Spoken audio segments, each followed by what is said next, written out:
प्यारे दोस्तों, ये वाक़या कुछ इस तरह से है कि इराक में एक ताजिर रहा करता था जिसको अल्लाह ताला ने बेपनाह जानवरों और दौलत से नवाजा हुआ था। वो जानवरों को बेचने का कारोबार करता था, उनको पालता पोसता, उनकी देखभाल करता, अच्छी ग़िज़ा खिलाता और हलाल तरीके से बेच देता। इस वजह से उसे एक जगह से दूसरी जगह जाना पड़ता था। एक बार ऐसा हुआ कि उसने अपनी बकरियों को दूसरे शहर जाकर बेचने का फैसला किया।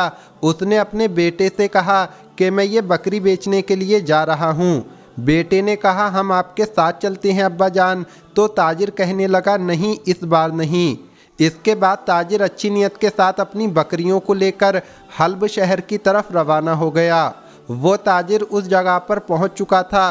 कुछ दिन वो वहीं पर रुका। वहाँ पर मवेशियों का एक बहुत बड़ा मेला लगा हुआ था। उसने अपनी बकरियां बेचीं और बहुत सारी रकम लेकर वापस अपने शहर की तरफ रवाना हो गया।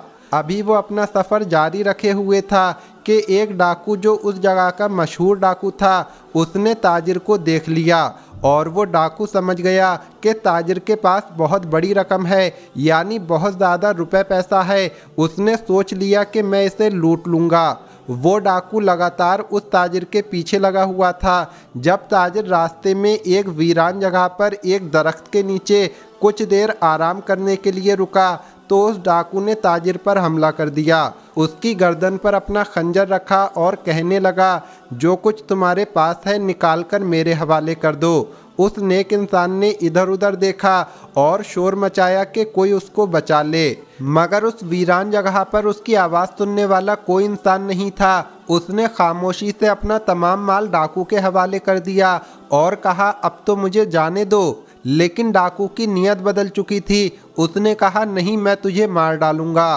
ताजिर ने कहा, तुमने मेरा तमाम माल ले लिया, अब तुम्हें मेरी जान से क्या गर्ज है? मेरे छोटे छोटे बच्चे हैं, मुझे कत्ल ना करो। मगर डाकू पर खून सवार था। ताजिर ने उसकी मिन्नत समाजत की, मगर डाकू ने कोई परवाह ना की और उसको कत्ल करने लगा। ताजिर ने दाएं बाएं देखा कि उसकी कोई मदद कर दे, मगर वहाँ कोई इंसान मौजूद नहीं था। अचानक उसकी नज़र ऊपर दरख्त पर गई जिसके नीचे वो आराम कर रहा था। उसने वहाँ पर देखा कि दो कबूतर बैठे हुए हैं और उसकी तरफ देख रहे हैं। उसने उन कबूतरों की तरफ देखकर कुछ कहना चाहा, लेकिन डाकू खंजर से उस पर हमला करने लगा।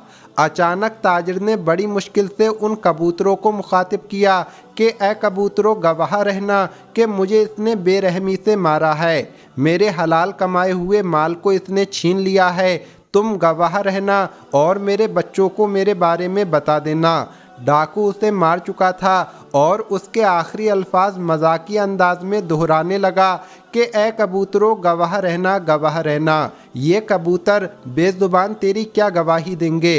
अब डाकू उस नेक इंसान को मारकर अपने रास्ते पर आ चुका था। रास्ते में भी वो वही अल्फाज दोहरा रहा था कि बेजुबान परिंदे इसकी गवाही देंगे। ऐसा नहीं हो सकता है, उन्हें क्या मालूम मैं कौन हूँ। इधर उस नेक इंसान के घर वाले उसके आने के मुंतज़िर थे। दिन गुजरते गए लेकिन ताजिर की कोई खबर ना मिली। चुनांचे उसका बड़ा बेटा अपने वालिद की तलाश में उसी हल्ब शहर आया। वहाँ उसको बताया गया कि फ़ला तारीख को तुम्हारे वालिद यहाँ आए थे, उस जगह पर रुके और फ़ला के हाथ उसने अपनी बकरियाँ बेचीं और इतनी रकम वसूल की थी, जो कि बहुत ज़्यादा रकम थी। और चंद दिनों के बाद हल्ब से कुछ दूर फासले पर वीराने में किसी नामालूम शख्स ने उसे खंजर से मार दिया और सारी रकम छीनकर भाग गया। तुम्हारे वालिद को इसी शहर के कब्रिस्तान में दफना दिया गया है। बेटा बहुत रोया, बहुत गमज़दा था। अपने बाप से मोहब्बत करने वाला वो बेटा शहर के हाकिम के पास गया और कहा कि ये कैसे हो गया? मेरा बाप तो यहाँ पर कारोबार के सिलसिले में आया था, बकरियों को बेचता था और उसके पास जो रकम थी वो रकम भी ना मिल सकी।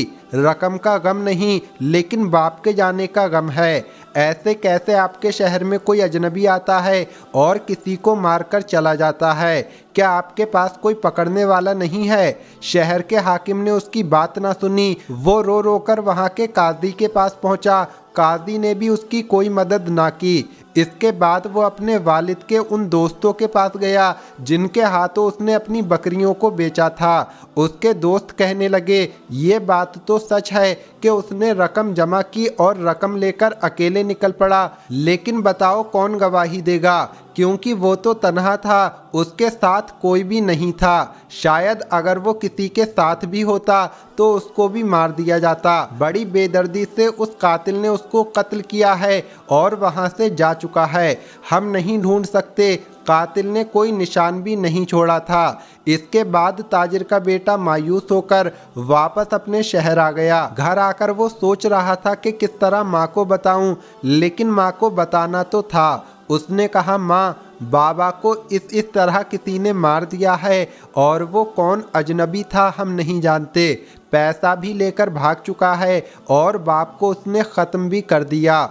मैं उसी कब्रिस्तान से होकर आ रहा हूँ जहाँ पर वो दफन है। माँ ने ये खबर सुनी तो वो बेहोश हो गई। माँ को होश तो आ गया था, लेकिन काफ़ी वक्त गुजर जाने के बाद भी कातिल का पता ना चल सका। वो बेटा सोचता कि किस तरह मैं अपने बाप को इंसाफ दिलाऊंगा।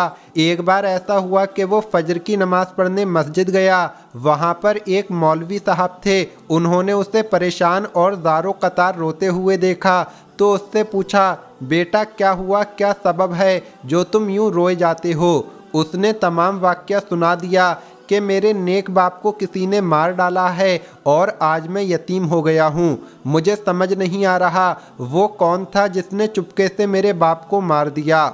उस शहर के हाकिम को भी ये बात मालूम नहीं, गवाही देने वाला भी कोई नहीं। वो मौलवी साहब कहने लगे, अगर मैं तुम्हें वक्त के वली के बारे में बताऊं जो अल्लाह के वली हैं और अपने इल्म पर वो उरूज रखते हैं कि वो ज़रूर हमें ख़बर दे देंगे कि तुम्हारे बाप को किसने नाजायज़ तौर पर कत्ल किया है।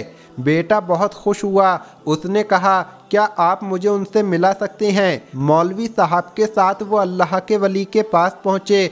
अल्लाह के वली उस वक्त इबादत कर रहे थे। बेटा चुपके चुपके रोए जा रहा था।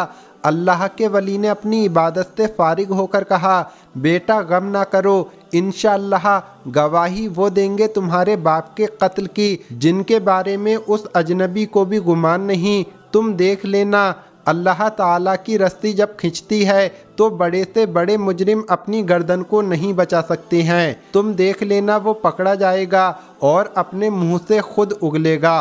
बेटे को इत्मीनान आ गया था। कई साल बाद किसी ने उसके दिल को तसल्ली दी थी। अब यहाँ पर आप उस डाकू के बारे में सुनिए। वो डाकू ये भूला नहीं था कि उसने उस नेक ताजिर को कत्ल किया है। जब भी वो किसी कबूतर के जोड़े को देखता तो उसे उस नेक ताजिर के अल्फाज याद आ जाते कि ए कबूतरों गवाह रहना। बेजुबान कबूतरों को गवाह बना दिया। अरे मुझे कौन पकड़ेगा, आज मैं शहर का अमीर तरीन आदमी हूँ, मेरे बराबर कोई नहीं आ सकता है। एक मर्तबा उसके किसी करीबी रिश्तेदार के यहाँ तकरीब थी। वो खुद भी अमीर आदमी था, उसका रिश्तेदार भी पैसे वाला था। वहाँ पर बहुत से नामी गिरामी लोग मौजूद थे।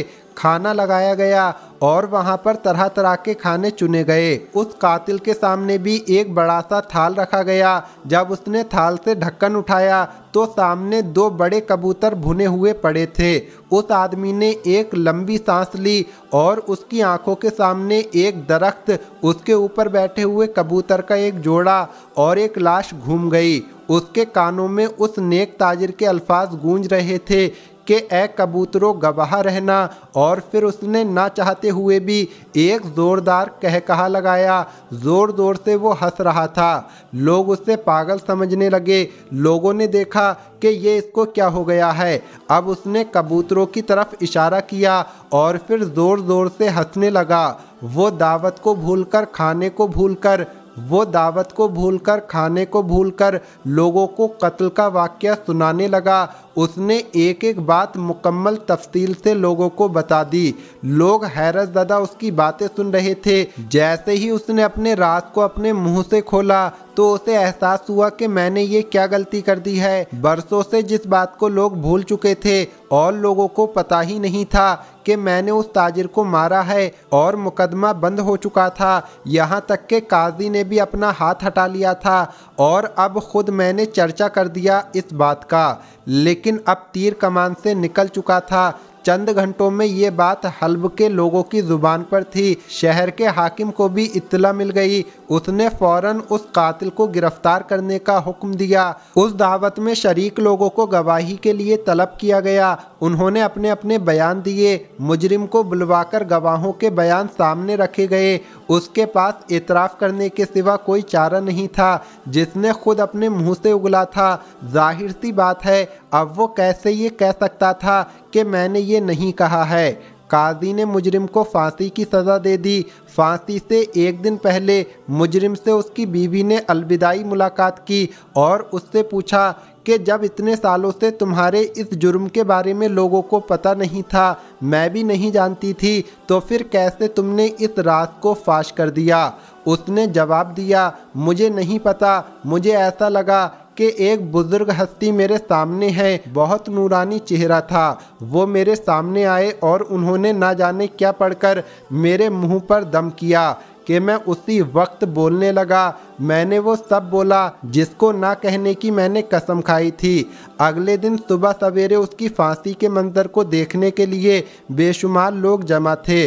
उनमें उस नेक ताजिर का बेटा भी था। उसे मालूम हो गया था कि कातिल गिरफ्तार हो गया है, उसे पकड़ा जा चुका है। वक्त के वली ने जो कहा था वो बात सच साबित हो चुकी है, लेकिन अभी एक हैरतज़दा मंजर बाकी था जो सबने अपनी आंखों से देखना था। जब उसकी गर्दन में रस्सी डाल दी गई तो उसने कहा, लोगों, मेरी ज़ुबान से वो अल्फाज नहीं निकले थे, बल्कि वो कबूतरों की ज़ुबान से निकले थे।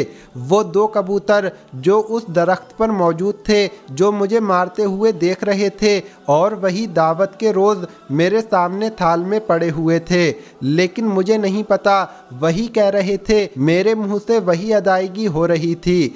लोग उसको समझ रहे थे कि इसका ज़हनी तवाज़ुन बिगड़ चुका है, यानी ये पागल हो चुका है। अब जल्लाद ने उसे फांसी पर लटका दिया। लोगों ने एक मुजरिम को उसकी सज़ा पाते हुए देख लिया और सुख का सांस लिया। फिर अचानक ही लोग बेख्तियार नारे तकबीर अल्लाहु अकबर की आवाज़ बुलंद करने लगे कि या अल्लाह, तू चाहे तो बेज़ुबानों को भी ज़ुबान दे दे। उसी वक्त लोगों ने 2 कबूतरों को देखा जो कातिल के सिर पर बगैर किसी हरकत के बैठे थे। तमाम लोगों ने कहा, हमने गवाही दी, इन 2 कबूतरों ने भी गवाही दे दी है। और फिर यही नहीं हुआ कि मुजरिम को अपनी सज़ा मिल गई, बल्कि बकरियों से हासिल होने वाली वो रकम जो उस ताजिर नेक इंसान की थी, वो रकम उसके बेटे को दिलवाई गई। सुबहान अल्लाह, बेशक इंसान अगर नेक काम करता है तो अल्लाह ताला गवाही बेज़ुबानों से भी दिलवा देता है। हमें यकीन होना चाहिए इस बात का, हमें यकीन होना चाहिए इस बात का। दोस्तों, ये वीडियो आपको कैसी लगी कमेंट बॉक्स में ज़रूर बताएं। इस वीडियो को लाइक और शेयर भी ज़रूर करें।